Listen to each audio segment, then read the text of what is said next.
Bonjour à tous, bienvenue sur Dr Levitt et Mr Hard. Alors ici nous allons passer en revue un album incontournable dans la discographie de The Cure. Il est clair que la bande à Robert Smith n'a pas fait les choses à moitié avec ce disque.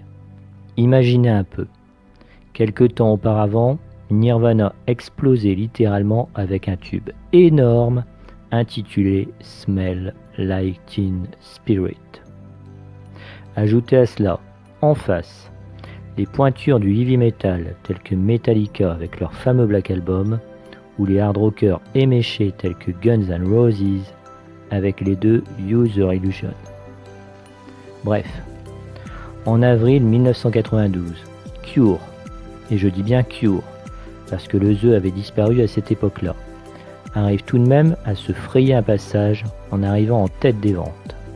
En Angleterre, bien sûr, mais aussi en Australie, et numéro 2 aux États-Unis. Bizarrement, la sauce ne prend pas réellement en France. Il n'arrive qu'en 17e position dans les charts français. C'est un disque qui sonne beaucoup plus rock que le précédent. Peut-être que la montée en puissance des groupes précédemment cités explique cette petite révolution musicale. En somme, il y a 3 types de morceaux sur Wish. Des morceaux très rock, à la sauce Cure bien sûr, des morceaux plus classiques, comme on en trouvait sur les autres disques, et des morceaux très enthousiastes. On va commencer par les morceaux enthousiastes. Je pense notamment au titre très connu Friday I'm in Love, ou aussi l'excellent Doing the Unstuck. Il ne faut pas se le cacher, il y a aussi des chansons pas terribles, comme Windy Time.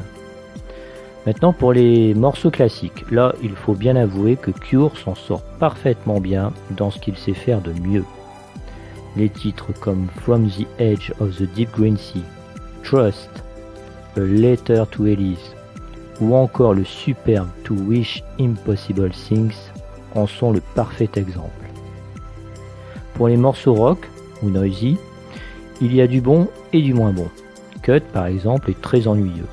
Par contre, j'aime beaucoup la première chanson, Open.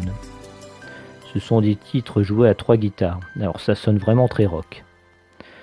Maintenant pour la question si Wish est bel et bien le dernier grand album des Cure. C'est difficile à dire. Artistiquement, même s'il est un peu plus terne, Blood Flowers, sorti 8 ans après, est lui aussi très réussi. Il n'y a pas vraiment de titre faible. Maintenant, en ce qui concerne sa popularité et en ce qui concerne les ventes, Wish est tout de même un cran au-dessus. Voilà, à vous de vous faire votre opinion. Bonne écoute et à bientôt.